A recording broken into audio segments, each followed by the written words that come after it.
I'm Steve Saylor, I'm blind, and today I'm talking about my accessibility impressions of Star Wars Jedi Survivor. Is the Force stronger in this one than in Fallen Order? Let's find out. This is Cal's lightsaber, by the way. This is gonna be great.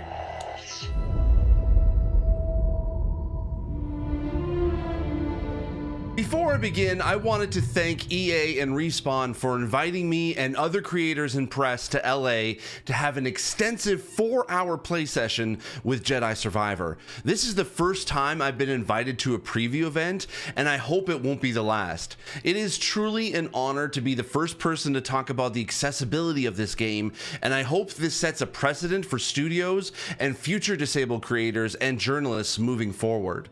I should also mention that Respawn has asked me to tell you that the accessibility I will be talking about today is still a work in progress, and there may be some adjustments to them before launch. I also couldn't capture my experience playing the game and trying out these features, but they did provide me with B-roll footage I can show in this video, and I'll try my best to describe what I used and saw.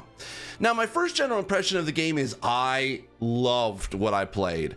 It felt solid, and it wasn't hard for me to jump back into the muscle memory of playing Fallen Order.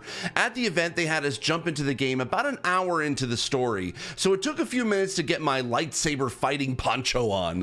But I was told there will be a proper tutorial at the beginning of the game that will help those who haven't played Jedi Fallen Order before, or if it's been a while since you last played.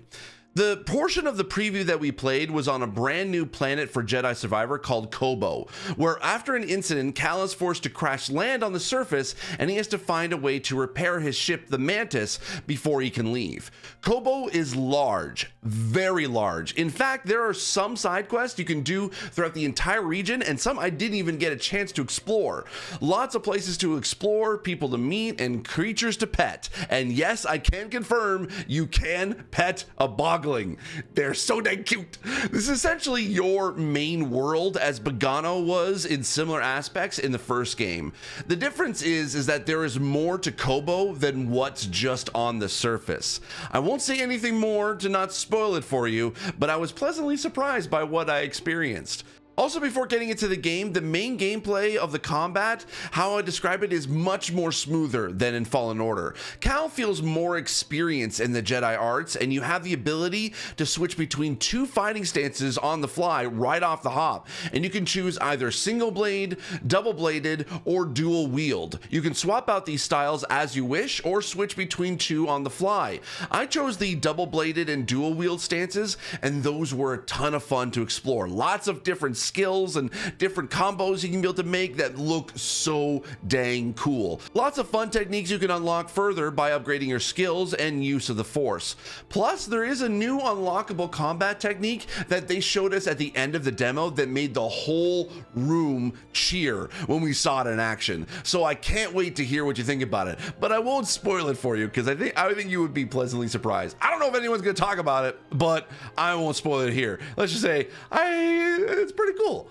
In general, this felt like a better game than Fallen Order, and I'm cautiously optimistic about how the rest of the game plays. All right, so let's talk accessibility. I want to say that first off, Jedi Survivor is far more accessible than Jedi Fallen Order by a long shot. I looked at what the first game had for my review of it back in 2019 and forgot how much they didn't have then and what they have now. Again, I want to reiterate that all the accessibility is a work in progress and there may be some adjustments before launch, but let's first talk about the difficulty. One of the things that I was impressed with in Fallen Order was the way they made a Souls-like game approachable with their difficulty options. Yes, that's right, a Souls-like game with difficulty options. Imagine that!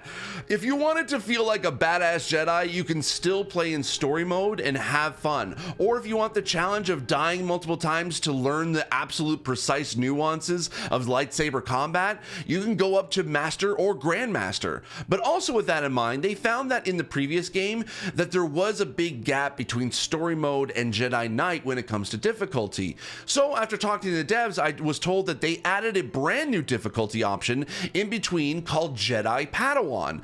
This is what I chose during my playthrough, and it was still challenging, but also didn't punish me a lot if I made mistakes. Sticking with combat for a second, the game does keep the same auto target and auto switch to target for visible enemies as it was in Fallen Order, but in Jedi Survivor, they added an always option, so if an enemy is off screen, the camera will auto turn to face the next enemy closest to Cal. In addition to that, there is a brand new option that I think is actually the coolest option that I didn't even think that they could have added into the combat, but I use this a lot.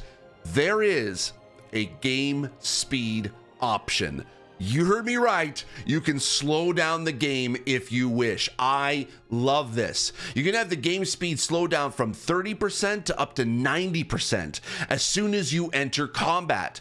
And this helps not only give you the ability to have enough time to dodge attacks, but be able to land perfect parries and block attacks too. It gives you a little bit more extra freedom to figure out what kind of stances and what kind of combat you want to be able to do while not being fully punishing to the player. I had a blast playing around with this and trying different speeds, and I found that 75% speed worked honestly best for me, but your use may vary. Also, you have the ability to either set this to combat only or all the time, which from talking to other players at the event would have helped them in some of the traversal and platforming in the game. But what's great too is that you can also set a shortcut button to turn slow mode on or off at any point. And yes, there are shortcut buttons. I'll get to that in a minute. There are other quality of life updates in this as well that helps with multiple disabilities, such as for deaf and hard of hearing players, there are a ton more subtitle options in addition to what they had in Fallen Order, like subtitle size and background opacity. But what they also added were directional arrows in those subtitles, and also sound effect captions that also have a directional arrow as well. I wasn't a super fan of this only because the sound effect captions are on the very bottom and close to the right corner of the screen, which is hard to notice at a glance. But hopefully you can be able to maybe adjust that, or there will be an adjustment later on. I don't know. Other captioning options are the ability to have background dialogue be captioned, but also if the background dialogue is happening while story dialogue is taking place, you can turn on an option that will disable that background dialogue during important story moments, so you're not confused as to which is background and which is actual story dialogue. This is a great quality of life update that I hope other games adopt. Another update that helps those with motor disabilities is that there is full remapping, including multiple inputs per action on PC with a mouse and keyboard. I wasn't able to confirm if this will stay as is, but I was surprised that in some actions you can have up to 3 inputs per action that can be mapped on PC. You can also turn any button mash into a hold. Also as well, instead of holding an interact button, you can set it to toggle instead. You can also set force pulls to toggle instead of hold. And if you're using a controller, you can disable any trigger effect used in the game. Plus, you can invert both X and Y on both controller and mouse and adjust the sensitivity of each. Other options that help with multiple disabilities is you can turn on arachnophobia mode, which was a huge hit on Xbox Grounded, so I'm glad to see that that's here, so that if any spider comes in the game, you can turn that off. And I didn't see what it looked like, but I'm assuming it's going to be kind of like a blob like they did with Grounded. You can have a persistent center dot that helps with motion sickness, and you can turn off motion blur and camera shake as well. There is also, you can disable fall damage. Oh my God, I am so glad that they added that. That was my biggest gripe with the game in Fallen Order, especially in the sliding platforming sections. I would fall a lot and it would take a little tiny bit of health each time I fell. Well, now in Jedi Survivor, you don't have to worry about that. You can just enable it and you're good to go. There are also some great features for blind players that I think are amazing. My biggest gripe of Fallen Order was honestly the text size. Well, in Jedi Survivor, not only did they increase the default text size, but you can also adjust the HUD scale, including the tooltips that will pop up on the right side. I am not kidding when I say this. I had the tooltips so large that they filled almost half the screen.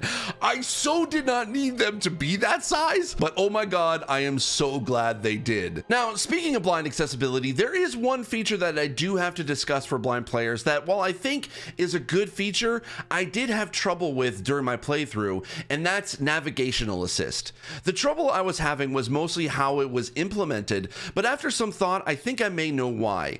Nav Assist may or may not be designed for blind players in mind, but it does help in some areas. Let me explain. In Jedi Fallen Order, the map was hard to navigate, not only in design, but in practice. It was difficult to navigate each world you go to. Well, in Jedi Survivor, they did redesign the map, so it is more readable now, but the problem was knowing where you were supposed to go. They do have a waypoint system, and that's how Nav Assist works. Instead of putting the waypoints on the HUD, you can use an audio ping system that, when turned on in the settings, will give an audio ping once you reach that waypoint. It doesn't help how to get there, just to let you know you're on the right path. There is an additional option to manually activate that audio ping when you set to a shortcut button. It gives you an audible directional sound to point you in the direction of that waypoint. The only additional problem is if the waypoint is above you or below you, it doesn't give you a direct path to help reach that waypoint. It just pings the location of that waypoint only. This normally wouldn't be a big problem, but there were a lot of areas where you can fall off a lot of cliffs, and because there is no ledge guard option, you might be falling down a lot to get to that waypoint. This in practice does work as implemented, and I think it will help blind players, but it will be a steeper learning curve, and I have seen this better implementation in other games. Another cool feature that does need some tweaking is the aforementioned shortcuts. It honestly is a great idea. I've seen this in Ratchet & Clank Rift Apart, and in Jedi Survivor you can set up to 4 shortcuts that can activate by hitting the menu button and then a face button. You can assign shortcuts like slow mode, nav assist, audio ping, holo map, and photo mode, but there are some caveats to that. Because the menu button was always tied to the map button, if you turn on shortcuts, that button is now disabled.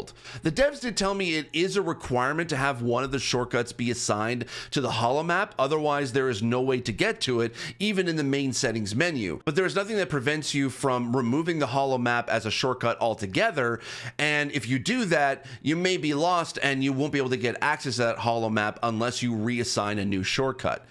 This now limits the shortcuts from a possible 4 options to 3, and that could limit a player in assigning shortcuts that can help them for accessibility purposes. This is something I brought up to the dev team as feedback, so hopefully a workaround can be made by launch. There is another issue with shortcuts that I would constantly forget to do. When playing, if you hit the menu button, a submenu will pop up in the top right hand corner that shows which shortcuts you can use and which face buttons to push. This is great for cognitive disabilities if you forget what you set a shortcut to, but there were times when I would hit a shortcut like the audio nav assist ping and the menu would still stay there, meaning that the face buttons are not usable until you hit the menu button again to close that menu. It is working as intended, because if you need to use the audio ping all the time, this saves you from having to hit the menu and then a face button every single time you want to use it. However, I often would forget that the shortcuts menu is there, and I would go into combat and couldn't figure out why I couldn't attack or dodge, and it would take me a second to realize that it's because I still have that menu up. I still love the shortcuts, and I think it's a great addition to the game. It just needs a little extra baking to get everything just right. Now, with all of what's available, in conclusion, there is still a lot missing, such as screen reader support, high contrast modes, and so on. Because this is a preview event, I'm sure some of those gaps could either be adjusted by the game's release or potentially added post-release, but we won't know until then, or when they announce it. With that said though, I do think this is a remarkable achievement from a team whose accessibility is still relatively new to them. Jedi Survivor will be a vastly more accessible game than Fallen Order, and now more disabled players can jump into this game than before, and that's worth celebrating in and of itself. This puts Respawn on the map as a studio that does care about accessibility and did the best with what tools that they had. All we can do as a community is provide feedback to the team to help make them better. Overall, I love what I played, and I can't wait to play the full version and give my full review then. And I also can't thank EA and Respawn enough for including me as part of their preview coverage for Jedi Survivor. This truly does mean a lot, and this is the first time that I've seen disabled players be included in these preview events like this. And I hope this means that there'll be more disabled creators that will get these opportunities to be able to preview an event. And I hope that this doesn't scare students studios away from being able to include disabled creators, even if they don't have accessibility fully baked in and ready to go. Even just a little bit and a little bit of info is more than enough, and has been more than what we've seen in the past. Hi, Future Steven Editing here. I do want to clarify that this is the first time I've seen this for in-person events. During the pandemic, Ubisoft actually did have some virtual preview events that did include and invite disabled creators and journalists to be able to try out some games before launch, along with other press and creators as well. Ubisoft did a great job with that, and along with EA and Respawn, I hope that this means that both of those examples can be used as a way to include disabled creators as part of these preview events. I have never had any issues with the development team. They helped me make sure that my station was as accessible as possible, including being able to move the screen closer to me and setting me up with a way to be able to talk to developers if I needed help with anything that I couldn't be able to see or be able to utilize in the game, and gave me enough options to be able to provide feedback on what I played, and I appreciate that so much. Again, I would love to see this as a shining example of how to include the disabled community in these amazing preview events that has normally been exclusionary to disabled creators and journalists like myself and a few of my friends. So I hope that this will, again, set the precedent forward. And I hope that this won't be the last time that I'll be able to talk to you about a preview event in the future.